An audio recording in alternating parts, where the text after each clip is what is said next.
बारिश से भरी अंधेरी रात में दो खूबसूरत लड़कियां हेल्प मांगने के लिए एक घर के दरवाजे पर पहुंच जाती हैं। उनके कपड़े पूरी तरह भीग चुके थे और चेहरों पर मासूमियत साफ झलक रही थी। इवान नाम का आदमी इंसानियत दिखाते हुए उन्हें अपने घर के अंदर आने देता है। घर के अंदर माहौल धीरे धीरे अजीब होने लगता है। इवान उनके लिए चाय बना रहा था, तभी बेल और जेनेसिस बार बार उसके करीब आने की कोशिश करने लगती है। उनके हर हरकत में एक अजीब सा इशारा छुपा हुआ था। वो लगातार इवान को उकसाने की कोशिश कर रही थी, लेकिन इवान शादीशुदा आदमी था, इसलिए वह खुद को उनसे दूर रखने की पूरी कोशिश करता है। इसी बीच जेनेसिस वॉशरूम यूज करने का बहाना बनाकर वहां से चली जाती है और तभी बेल मौका देखकर फिर से इवान को सेड्यूस करने लगती है। धीरे धीरे दोनों बेहद करीब आ जाते हैं। हालत इतनी आगे बढ़ जाती है कि वो इवान के कपड़े उतारने लगती है। इस बार इवान अपना कंट्रोल खो बैठता है और फिर बाथरूम में उनके साथ इंटीमेट हो जाता है। लेकिन उसी पल इवान को बिल्कुल भी अंदाजा नहीं था कि उसने अपनी जिंदगी की सबसे बड़ी गलती कर दी है। लेकिन सवाल अब भी बाकी था, आखिर इवान के साथ ऐसा क्या हुआ था और उन दोनों लड़कियों ने उसके साथ ये सब क्यों किया? इन सभी सवालों का जवाब जानने के लिए हमें कहानी में थोड़ा पीछे जाना होगा। यह कहानी एक ऐसे आदमी की है जो पेशे से एक आर्किटेक्ट है। उसका नाम इवान था। वह अपनी पत्नी कैरन और दो बच्चों के साथ में एक खुशहाल जिंदगी जी रहा था। कैरन भी एक आर्ट गैलरी में काम करती थी, इसलिए दोनों अपनी अपनी जिंदगी में काफी बिजी रहते थे। काफी समय से पूरा परिवार एक ट्रिप पर जाने का प्लान बना रहा था। बच्चे भी इस ट्रिप को लेकर बहुत खुश थे, लेकिन आखिरी वक्त पर इवान के सामने कुछ जरूरी काम आ जाता है। मजबूरी में उसे घर पर ही रुकना पड़ता है, इसलिए कैरन दोनों बच्चों को लेकर एक हफ्ते के ट्रिप पर निकल जाती है। उधर इवान अपने पालतू डॉग के साथ अकेले घर पर रह जाता है। उसे क्या पता था कि यह एक हफ्ता उसकी पूरी जिंदगी बदलने वाला है। उसी रात इवान अपने घर पर अकेला बैठा काम कर रहा था। बाहर मौसम बेहद खराब था और तेज बारिश लगातार हो रही थी। तभी अचानक उसके घर की डोर बेल बजती है। इवान दरवाजा खोलता है तो सामने दो लड़कियां खड़ी दिखाई देती है। उनमें से एक का नाम बेल था और दूसरे का नाम जेनेसिस। दोनों बारिश में पूरी तरह भीग चुकी थी। ठंड से कांपते हुए वो लोग इवान से कहती हैं उन्हें एक पार्टी में जाना था, लेकिन वो लोग रास्ता भटक गई और तेज बारिश की वजह से उनका फोन भी खराब हो चुका है। इवान उनकी हालत को देखकर उन्हें घर के अंदर आने देता है। वो दोनों को टॉवल देता है ताकि वो खुद को सुखा सके। इसके बाद इवान ने उन दोनों को अपना आईपैड दिया और सही रास्ता ढूंढने को कहा। कुछ देर के बाद जेनेसिस ये बताती है वो लोग अपनी मंजिल से काफी दूर आ चुके हैं। असल में टैक्सी ड्राइवर उन्हें गलत लोकेशन पर छोड़ गया था। इवान उनकी मदद के लिए एक नई कैब बुक कर देता है, लेकिन कैब आने में अभी करीब 45 मिनट बाकी थे। उन दोनों लड़कियों का ड्रेस बिल्कुल गीला हो चुका था, इसलिए वो लोग इवान से अपने कपड़े ड्रायर में सुखाने की परमिशन मांगते हैं। इवान हाँ कह देता है। कुछ देर के बाद बेल और जेनेसिस वॉशरूम से फ्रेश होकर बाहर आ जाती हैं। उसी समय इवान उनके लिए चाय बना रहा था। घर का माहौल अब धीरे धीरे अजीब और असहज महसूस होने लगा था। इसके बाद तीनों लिविंग रूम में बैठकर बातें करने लगते हैं, लेकिन बातचीत के दौरान बेल और जेनेसिस बार बार इवान के बेहद करीब आने की कोशिश कर रहे थे। इवान उनकी हरकतों से थोड़ा असहज महसूस करता है, इसलिए वह वहाँ से उठकर दूसरी कुर्सी में जाकर बैठ जाता है। फिर वह अपना फोन चेक करता है और देखता है कैब आने में अभी भी 20 मिनट बाकी है। माहौल को सामान्य बनाने के लिए इवान उनसे पूछता है वो दोनों क्या काम करती हैं, जिस पर वो लोग बताती हैं वो दोनों एयर होस्टेस हैं और काम के सिलसिले में अक्सर अलग अलग देशों में घूमती रहती हैं। बातचीत के दौरान बेल और जेनेसिस लगातार इवान को अपनी तरफ आकर्षित करने की कोशिश करती हैं, लेकिन इवान हर बार उनसे थोड़ी दूरी बना लेता है। असल में इवान अपनी पत्नी से बेहद प्यार करता था, इसी वजह से वो खुद को संभालने की पूरी कोशिश कर रहा था। उधर दोनों लड़कियां अपनी रंगीन लाइफ स्टाइल और विदेशों की कहानियां सुनाकर इवान को और भी ज्यादा बहकाने लगती है। घर का माहौल अब पहले से भी कई ज्यादा अजीब हो चुका था। इसी बीच इवान फिर से अपना फोन चेक करता है और देखता है कि कैब आने में अब सिर्फ 5 मिनट बचा है। तभी जेनेसिस वॉशरूम जाने का बहाना बनाकर वहां से उठ जाती है। अब कमरे में सिर्फ बेल और इवान बच जाते हैं। बेल एक बार फिर से इवान के करीब आने की कोशिश करती है। तभी इवान के फोन पर कैब ड्राइवर का कॉल आता है। कैब उनके घर के बाहर पहुंच चुकी थी। बेल जेनेसिस को बुलाने के लिए वॉशरूम की तरफ चली जाती है, जबकि इवान उनके कपड़े लेने अंदर चला जाता है। लेकिन कई मिनट बीत जाते हैं और अब भी दोनों बाथरूम से बाहर नहीं आती हैं। अब इवान कपड़ा लेकर धीरे धीरे बाथरूम की तरफ जाता है। वो दरवाजा खटखटाता है, लेकिन अंदर से कोई जवाब नहीं आता। हल्की सी झिझक के साथ इवान दरवाजा खोलकर अंदर जाता है, मगर अंदर का नजारा देखकर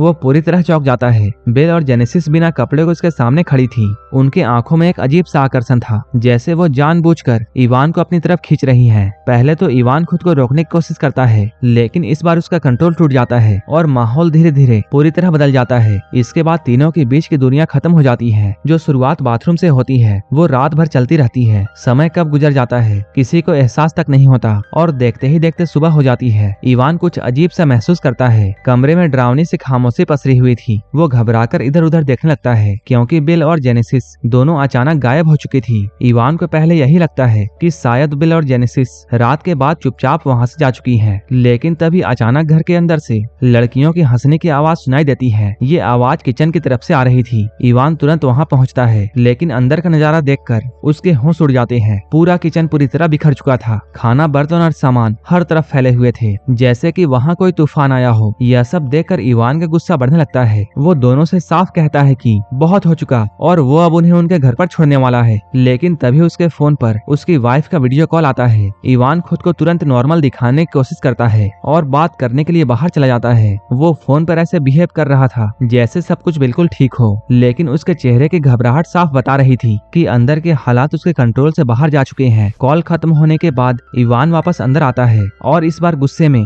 दोनों को अपने कपड़े पहनकर तुरंत घर से निकल जाने को कहता है, मगर बिल और जेनेसिस जाने का नाम तक नहीं लेती। उल्टा वो दोनों इवान की वाइफ की बनाई हुई आर्ट और पेंटिंग को खराब करने लगती है। अब इवान पूरी तरह भड़क जाता है। वो गुस्से में पुलिस बुलाने और जेल भेजवाने की धमकी देता है, लेकिन तभी बेल उसके बेहद करीब आकर एक ऐसी बात कहती है जिसे सुनकर इवान के पैरों तले जमीन खिसक जाती है। वो कहती है कि वो दोनों अभी अंडर एज हैं और इवान पहले ही उनके साथ इंटीमेट हो चुका है, यानी अगर पुलिस आई तो जेल उन दोनों लड़कियों को नहीं बल्कि सीधे इवान को होगी। अब पहली बार इवान को ऐसा एहसास हुआ कि वो बहुत बुरी तरह फंस चुका है। इसी बीच दरवाजे पर दस्तक होती है। वहाँ इवान की वाइफ की एक फ्रेंड खड़ी थी। इवान घबराकर बेल और जेनेसिस से कहता है वो दोनों बाहर न आए और फिर जल्दी से दरवाजा खोलने के लिए जाता है, लेकिन जैसे ही वो अपनी वाइफ की फ्रेंड से बात करने लगता है तभी जेनेसिस अचानक पीछे से वहाँ आ जाती है और सबके सामने इवान से चिपकने लगती है। ये देखकर उसकी वाइफ की फ्रेंड पूरी तरह भड़क जाती है। वो इवान को जमकर बुरा भला कहती है और गुस्से में वहाँ से जाती है। इस घटना के बाद इवान का गुस्सा पूरी तरह फूट पड़ता है। वो अंदर जाते ही बिल और जेनेसिस पर जोर जोर से चिल्लाता है क्योंकि मामला अब उसके कंट्रोल से बाहर आ चुका था। इसलिए वो सच में पुलिस को कॉल लगा देता है। पुलिस का नाम सुनते ही पहली बार बिल और जेनेसिस के चेहरे पर डर दिखाई देता है। अब दोनों वहाँ से जाने को तैयार हो जाती हैं। इवान बिना समय गंवाए उन्हें अपनी गाड़ी में बैठाता है और शहर के एक घर के बाहर छोड़कर वापस आ जाता है, लेकिन घर लौटते ही उसकी परेशानी खत्म नहीं होती। पूरा घर बुरी तरह बिखरा हुआ था। दीवारें, सामान और किचन हर जगह तबाही फैली हुई थी। ऐसा लग रहा था जैसे उन दोनों लड़कियों ने सिर्फ घर नहीं बल्कि इवान की पूरी जिंदगी अस्त व्यस्त कर दी।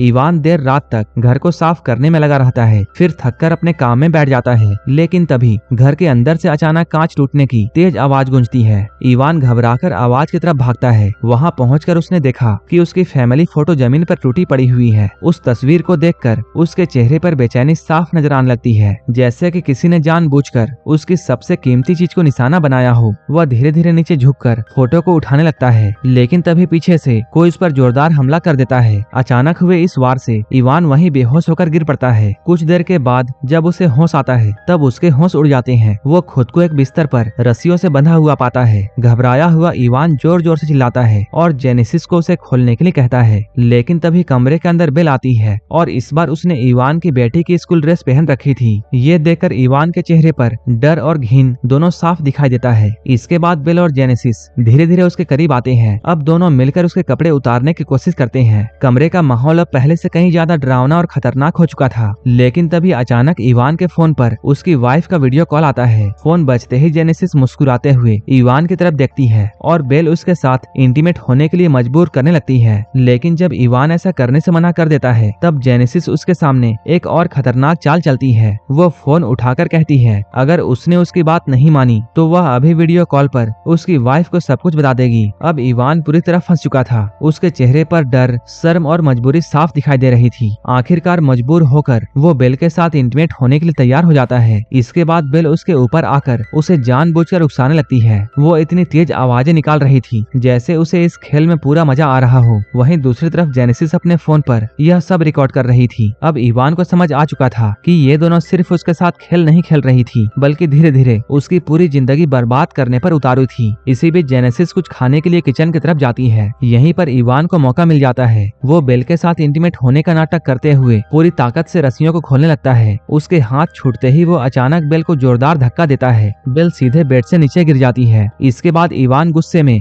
जेनेसिस की तरफ भागता है। अब वह किसी भी तरह इस डरावने खेल को खत्म करना चाहता है, लेकिन इससे पहले कि वो कुछ कर पाता, जेनेसिस फिर से उस पर हमला कर देती है। अचानक हुए वार से इवान दूसरी बार बेहोश हो जाता है। इसके बाद दोनों लड़कियां उसे फिर से बांध देती हैं और अब उनका असली पागलपन खुलकर सामने आने लगता है। वो दोनों उसके सामने अजीब और साइको जैसी हरकतें करने लगती हैं, कभी चिल्लाती हैं और कभी उसे डराने लगती हैं। फिर वो इवान के दोनों कानों में हेडफोन लगा देती हैं और बेहद तेज आवाज से म्यूजिक चलाकर उसे मानसिक रूप से टॉर्चर करने लगती है। इवान पूरी तरह बेबस पड़ा था। उसकी जिंदगी अब किसी डरावने नाइटमेयर से कम नहीं लग रही थी। लेकिन तभी घर के बाहर डोरबेल बजती है। दरवाजे पर लुई खड़ा था। वो इवान की वाइफ कैरन का असिस्टेंट था। लेकिन जैसे ही लुई घर के अंदर आता है, उसे इवान वहाँ कहीं दिखाई नहीं देता, क्योंकि बेल और जेनेसिस उसे पहले ही एक कमरे में बंद कर चुकी थी। दोनों लड़कियां बहुत ही मासूमियत से लुई से झूठ बोलती हैं कि वो इवान की भतीजियां हैं। पहली नजर में सब कुछ नॉर्मल लगता है, लेकिन घर का अजीब माहौल लुई को थोड़ा असहज जरूर कर रहा था। तभी अचानक उसे घर के अंदर से एक कमरे से हल्की आवाज सुनाई देती है। लुई तुरंत उस तरफ बढ़ने लगता है, लेकिन उसी दौरान बेल और जेनेसिस